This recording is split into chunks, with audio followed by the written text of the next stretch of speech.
In step 4 of the project internalization template, we are going to look at how the checkpoints develop cognitive skills.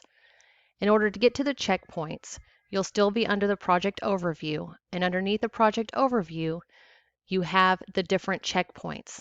And the checkpoints and how many there are can vary from project to project.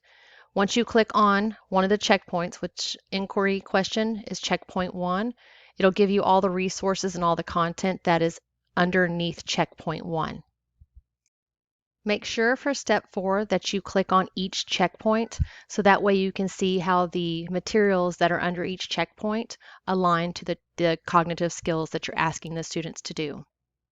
In step 4, you'll use this portion of the project internalization template.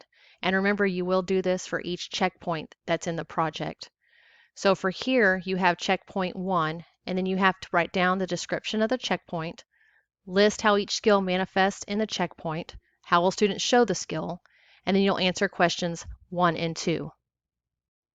So now as the teacher, what you're going to do is you're going to create an exemplar of each checkpoint. So you will become the student, and you'll basically work through each checkpoint, and as you go through the checkpoints, you'll jot down below any misconceptions you might anticipate with this checkpoint.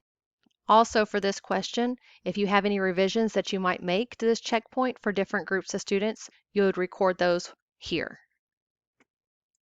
In step 4, you will read and view all the resources available for the checkpoint, and then you will predict where you think students might need your support in getting through this checkpoint, and you'll jot that information down in question 2. Once you have completed step 4, you can move on to step 5 in the project internalization template.